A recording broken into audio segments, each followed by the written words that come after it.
May warning mga kababayan na pinaabot ngayon si Armed Forces Chief of Staff General Romeo Browner. Ano niya yan, Mr. Maravillas? Yan po mga kababayan. Sabi po ni Armed Forces Chief General Browner sa kanyang mga trupas, maging handaan niya tayo.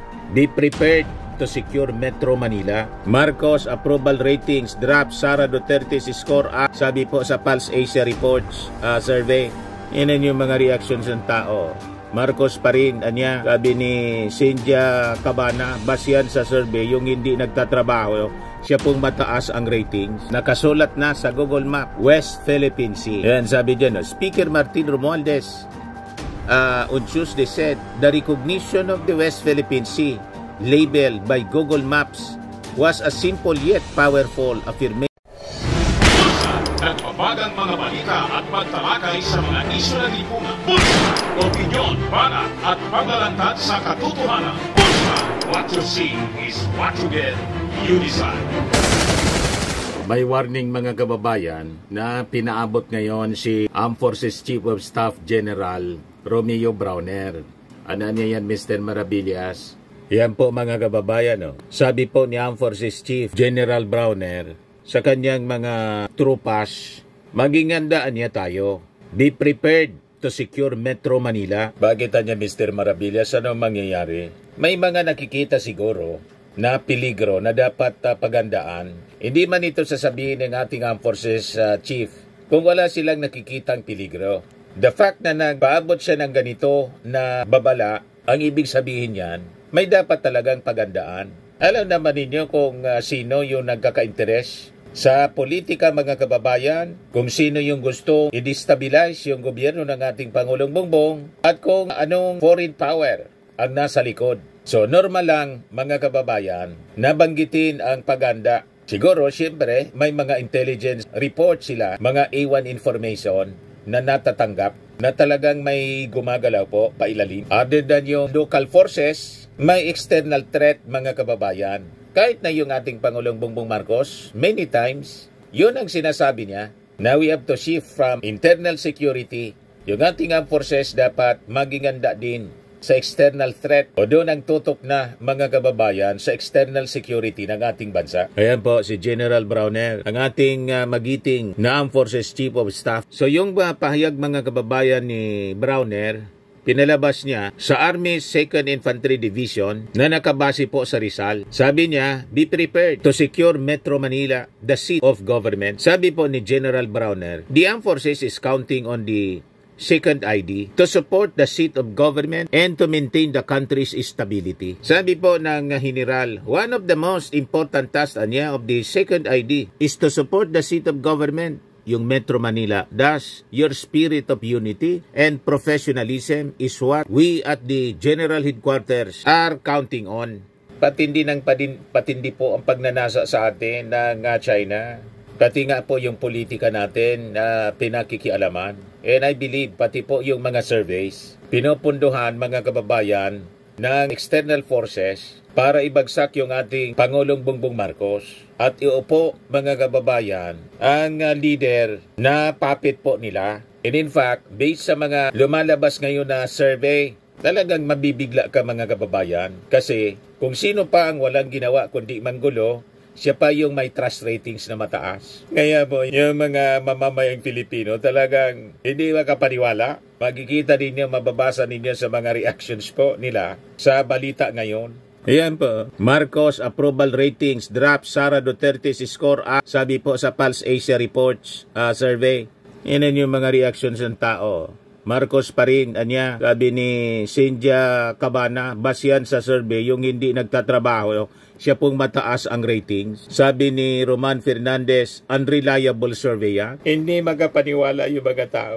Kasi lantaran pong pagmamanipula. Pulse Hong Kong survey, kalukuhan na survey yan. Magkano po bayad ni Madam Sara sa inyo, Pulse Asia? Survey lang yan. Paano naman yung nagawa? Marami din po ba?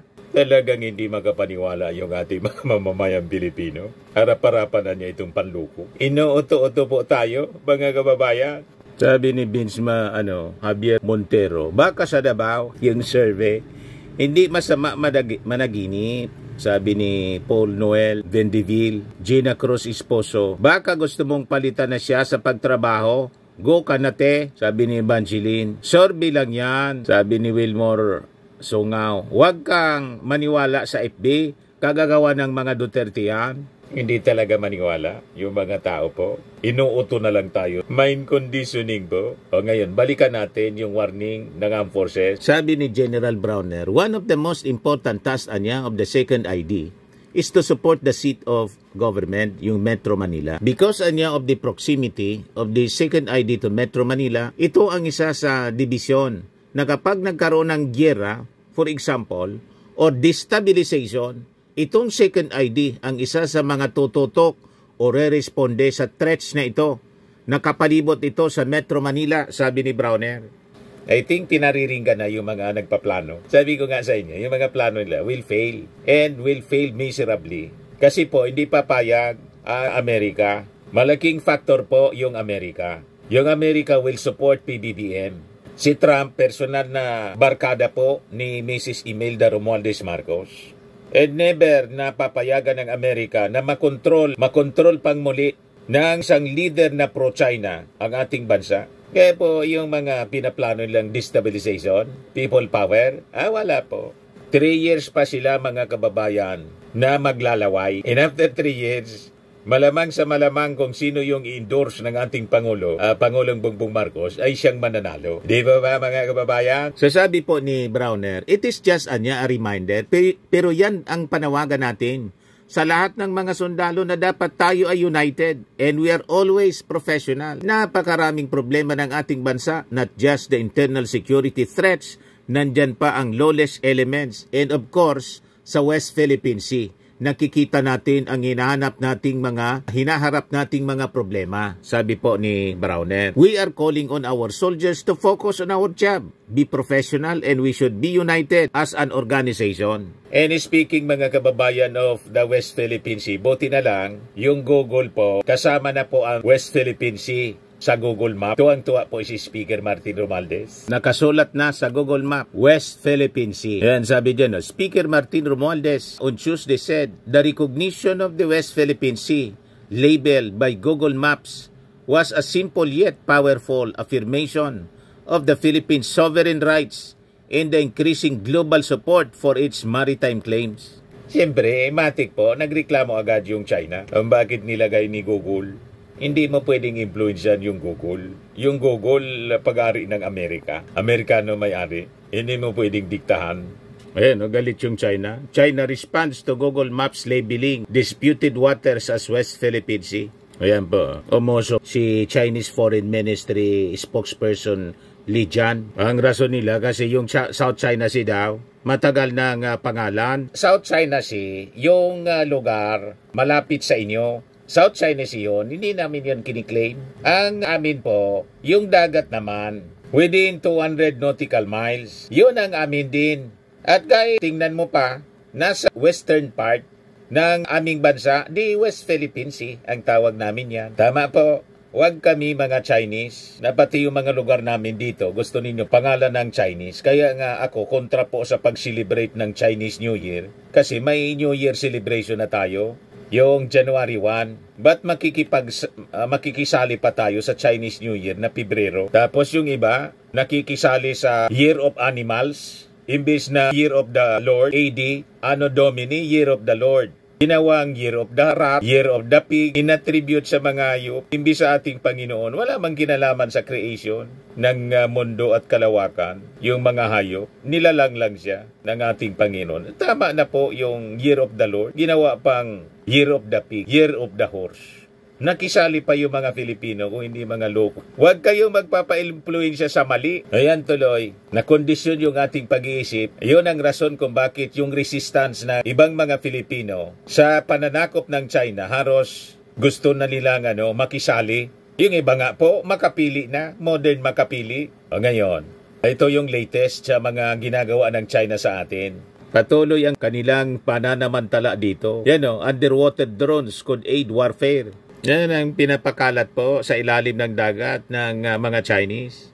Underwater drones. Ito ngayon yung warning ng ating armed forces. 1 drone sent signal to China. 5 underwater drones found by Filipino fishermen were capable of gathering information that could aid in underwater warfare. The Armed Forces of the Philippines said Tuesday, noting at least 1 had relayed a signal to China. Ito yung mga na-discovery po. Patuloy sila sa paniniktik dito po sa atin. You see? Grabe po ang infiltration nila na ginagawa. Land and sea infiltration and surveillance activities. Sabi dito, the revelation followed months of confrontation between the Philippines and China in the disputed South China Sea. It also came as Manila prepares for large-scale military exercises with treaty ally, the United States, this month, where advanced capabilities including Navy Marine expeditionary ship, interdiction system, and highly capable unmanned surface vessels will be deployed. At dumating na po siya, sabi ng Armed Forces. Yung mga drones ng China were discovered between 2022 and 2024 in locations important strategically in the defense and security not only of the country but for international maritime navigation. Sabi po ng mga military officials. The data collection served purposes beyond navigation. Sabi po ni Rear Admiral Roy Vincent Trinidad, who said the information could be used for underwater warfare, detecting threats and testing weaponry below the surface. So sabi dito sa balita, while declining to definitely identify the drone's origin, Trinidad noted that several bore Chinese markings while at least 1 had relayed a signal to China. Based on technical study of the forensics of the SIM card found on one of the 5 drones, the last contact of the card was in mainland China. Sabi po ni Trinidad. Yung 3 drones were found off the north coast of Luzon, including 2 near the Balintang Channel, south of Taiwan, and 2 others were retrieved from what were identified as critical choke points, 1 near Masbate Island and another near Mindanao. Ayan po, mga kababayan, yung underwater drones na na-recover ng ating mga authorities. Ganyan katindi, mga kababayan, ang paniniktik sa atin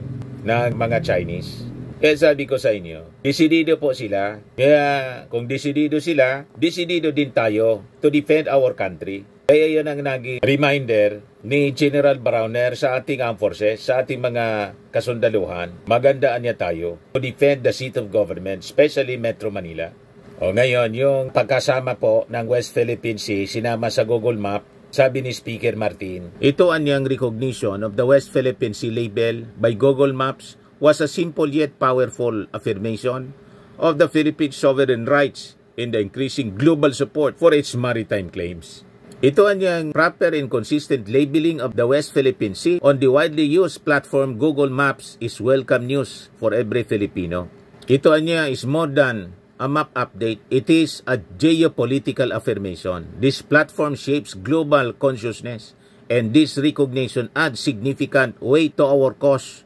For the Filipino people, this is more than just a name on screen. It is a symbolic and moral victory, a reminder of decades-long struggle to protect what is rightfully ours. Ito pong si Speaker Martin, ang bagay na maging susunod na presidente, hindi po si Sara o si Amy Marcos. Hindi yung tandem nilang unity, yung unity ng mga maiitim ang budhi. Kundi po, maganda na presidente si Martin Romualdez, Vice President si Senate President Chis Escudero. O, di ba? Magandang tandem yan. Si Chis Escudero, inaway na po ni Amy Marcos. Ambisyoso daw. Na-insecure po si Amy Marcos kay Chis Escudero. Malamang yung insecurity ninyo, yung kinatatakutan ninyo, yun ang mangyari. Di ba? Firmax Firming and Lifting Cream, pinapahid po sa mga pulses in affected area. Mainam po sa paninigas ng mga kaso-kasuan. Ito naman po, Automax Radiant Serum. Sa mukha naman yung application, anti-aging po siya. You will look 10 years younger than your age. Sa mga cancer patients naman po, baka lang gusto ninyo itong itry. Naing siya red mixed fruit drink.